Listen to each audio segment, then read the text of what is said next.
Eric Bonham, I'm sure a lot of people in this room know Eric Bonham, but we call Eric the heart and soul of CAVI. And you always come through, Eric. Anyway, come on up and do your thing. Thank you, Kim. You can explain who you are, retired civil servant, but Yeah, the mission goes on. 4 years of retirement. He's busier than ever. That's my wife says, are we retired? Yeah.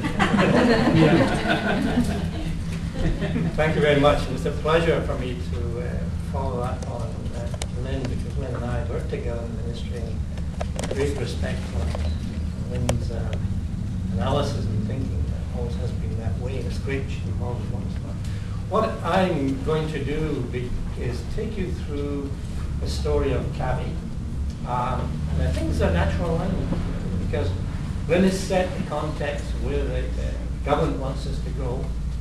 CAVI provides the kind of forum and network which we've been doing up and down the island. And here today we're getting an example of a community really grabbing it and running with it. This is Langford, of course. So there's just a natural alignment. And just to look at this, well, you got the next one up, okay. I got this, picked this out of a book because I thought it was quite relevant to the discussions that we're having. It was an appeal by the Director General of UNESCO for a new water culture. And Lynn touched a little bit on that.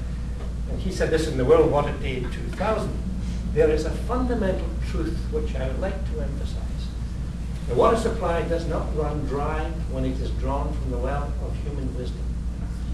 We're at a point, whether it's local, national, international, or global, we don't have to argue whether there are water problems. What this says is that we've got to get our collective wisdom together to tackle the problems. That's what CAVI is about. It's about bringing people together, like in this room, bringing our wisdom together to find a common solution. Last weekend, I'm involved with the BC Water and Waste Association, and I was over there as part of the Climate Change Committee. Don Dagan, some of you may know him from Kelowna, gave an analysis. He's been back from a big conference of the American Water Works Association. He gave out one statistic which I thought was sobering.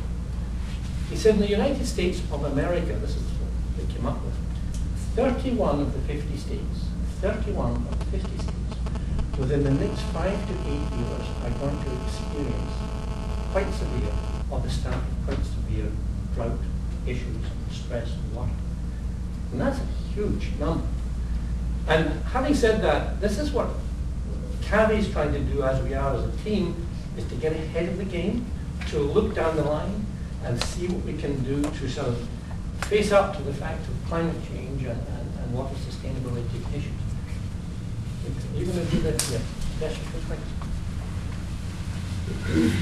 I just want to say that, and Kim, there were two parts I wanted to quote from this that Kim, I beg your pardon, Lynn referred to. And I thought it's very relevant to what we're talking about. This one says, we take care of our water. We take care of our water takes care of us. It's a symbiotic relationship that we have to sort of develop. And by the year 2012, all land and water managers will know what it makes to stream healthy and therefore be able to help land and water uses factor in new approaches in securing stream health and the full range of stream benefits. The next page is equally relevant. Nature is the best teacher, which is what we call design with nature. And we'll come to that in a minute. So I really like what the government's doing here, because they're not forcing detail upon us, but they're saying, here's the roadmap. Get out there and start working on it. So looking at the CAVI story, what is relevant here is, to me, is that we've got 4 very reputable organizations, institutions, obviously, with the government.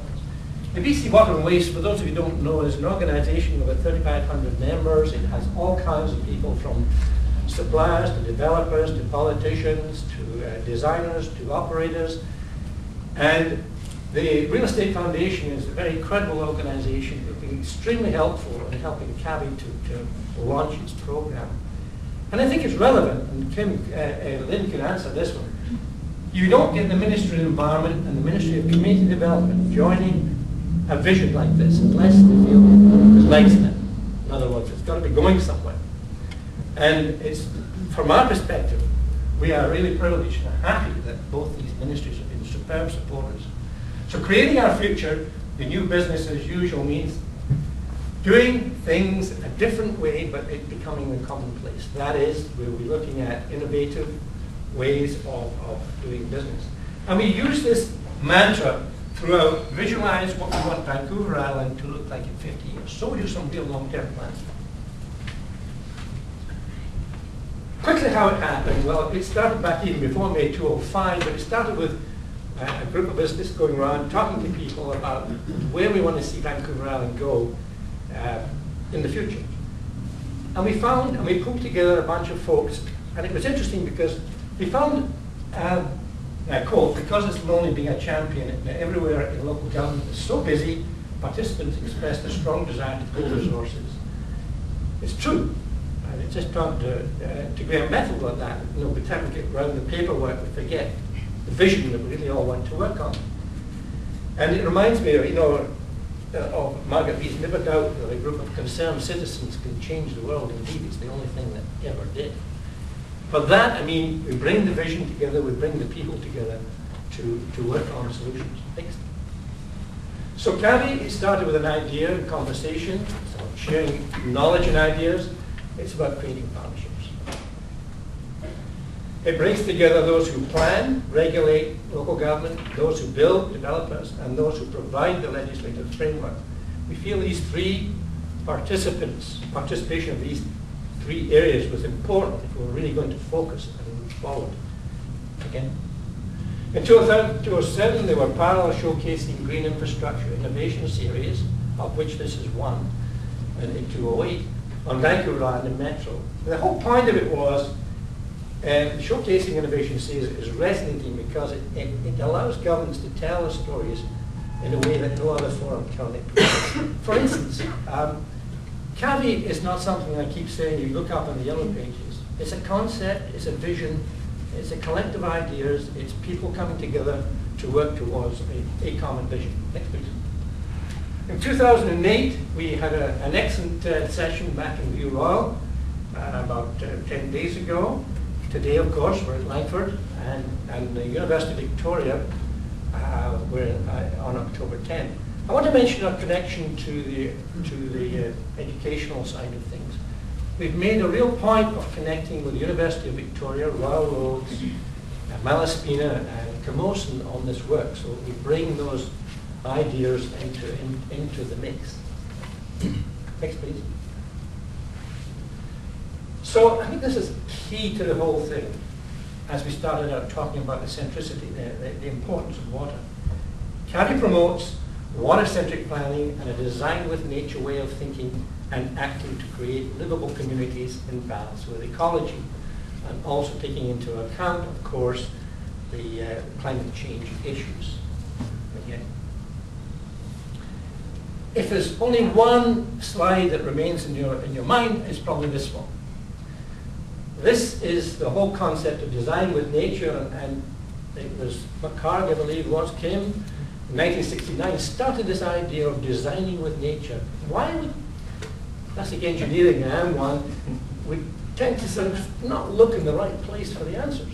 Nature has always had and can teach us consistently how to find the answers, and in fact that's what we're seeing. So we captured on, we logged on to this design with nature approach as a kind of our word to get the concept across. And we use these 6 principles, and looking at West Hills, for example, is one that actually looks at all 6 principles as dockside green. So it's interesting.